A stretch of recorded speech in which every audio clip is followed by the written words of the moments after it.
Pemirsa, menjawab desakan publik dan perbaikan institusi, Presiden Prabowo Subianto melantik Komisi Percepatan Reformasi Polri di Istana Merdeka, Jakarta. Ex-Ketua MK Jimli Asidiki ditunjuk menjadi ketua. Selain Jimli, ada 9 anggota Komisi Percepatan Reformasi Kepolisian.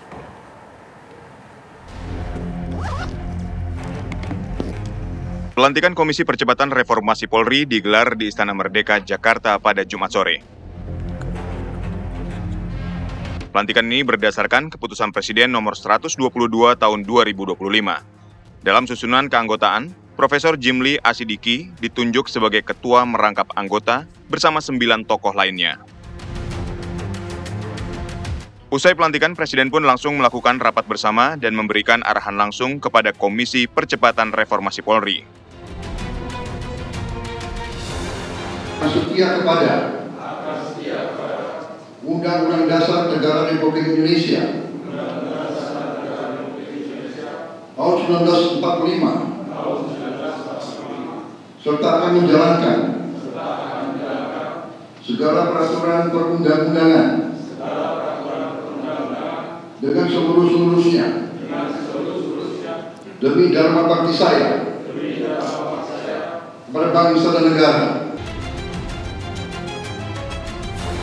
Ketua Komisi Percepatan Reformasi Polri, Jimli Asidiki, menyampaikan meski Presiden tidak memberikan batas waktu khusus, setidaknya dalam 3 bulan sudah ada laporan awal.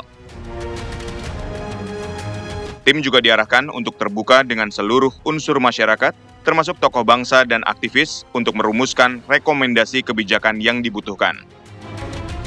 Jika diperlukan, hasil kerja tim dapat berdampak pada perubahan undang-undang kepolisian. Usulkan kepada Bapak Presiden untuk dibentuk tim. Nah, mudah-mudahan tim ini nanti bisa bekerja dengan sebaik-baiknya. Tentu bukan hanya hasilnya yang diperlukan, tapi juga proses.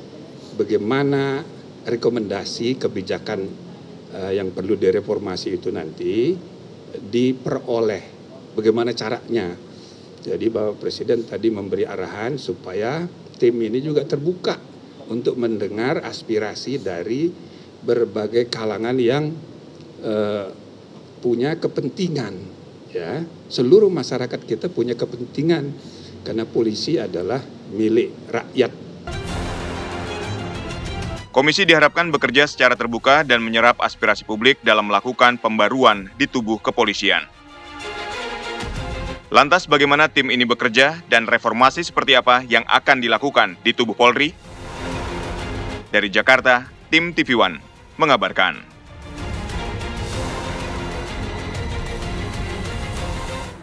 Ya pemirsa, untuk membahasnya saat ini kami sudah bersama dengan Komisioner Kompolnas Muhammad Hoirul Anam. Assalamualaikum, selamat petang Pak Anam. Selamat petang, apa kabar? Sehat selalu. Baik, Pak Anam, bagaimana Anda melihat Kompolnas melihat pembentukan Komisi Reformasi Polri yang baru dilantik oleh Presiden Prabowo Subianto kemarin? Ya, yang pertama-tama memang ini kan satu tim yang sudah ditunggu cukup lama ya. Dan pada akhirnya dibuat oleh Pak Presiden dan dilantik kemarin oleh Pak Presiden. Nah, yang paling penting ada beberapa hal. Yang pertama adalah besar harapan masyarakat atas apa yang akan dilakukan oleh tim ini, ya besar sekali. Misalnya soal bagaimana memastikan Polri kita menjadi semakin lama semakin profesional, semakin humanis dengan tata kelola dan kebudayaan yang baik. Itu yang pertama. Yang kedua ya partisipatif gitu, karena ini lahir dari harapan besar masyarakat. Makanya tim ini juga kami berharap untuk bekerjanya membuka ruang partisipasi publik gitu. Nah, membuka ruang partisipasi publik ini menjadi penting untuk menunjukkan bahwa semua serapan, semua informasi, semua harapan dan sebagainya yang tumbuh kembang di masyarakat atas kepolisian kita jadi bisa digunakan. Yang terakhir yang nggak kalah penting adalah sikap terbuka ya dari rekan-rekan kepolisian, dari institusi kepolisian, yang ini menjadi modalitas yang juga penting ya, karena jangan sampai tim ini juga bekerja berangkat dari nol.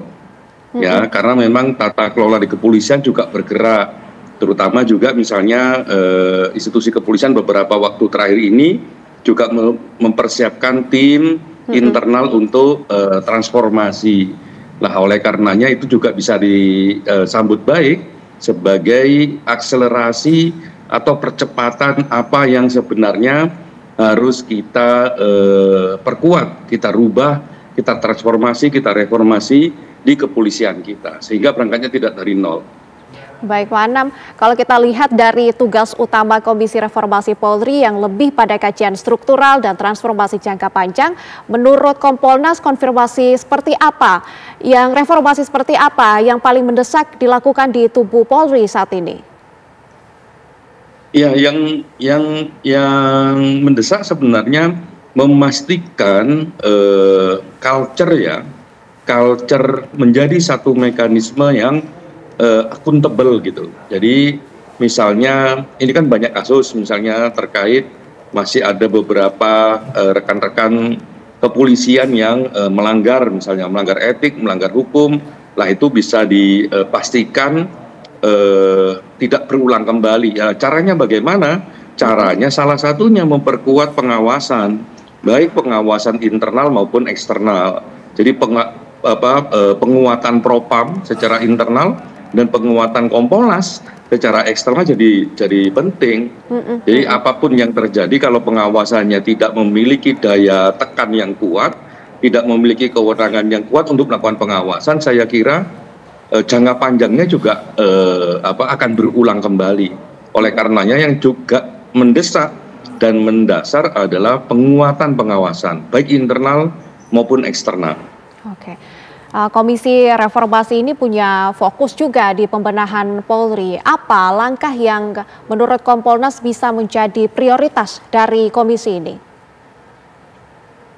Yang prioritas misalnya soal tata kelola. Apa yang disebut soal tata kelola? Yang pertama kali ya soal mulai dari perekrutan, pembersihan dari praktek-praktek yang tidak baik, misalnya praktek koruptif, ya praktek-praktek yang kekerasan dan sebagainya, yang itu dipastikan bisa menjadi sentuhan pertama. Ya, ini sudah dimulai oleh internal kepolisian, tinggal diperkuat lagi menjadi satu perubahan yang mendasar. Nah, yang berikutnya memang pengawasan ya, biar ini juga berasa. Jadi penguatan pengawasan baik internal maupun eksternal jadi penting. Misalnya kayak Kompolnas ini. Ya, kalau mau menjadi quick win di proses tim ini, ya Kompolnas direkomendasikan untuk diperkuat. Apanya yang diperkuat? Ya independensinya, ya kewenangannya, termasuk support infrastruktur keorganisasiannya. Itu.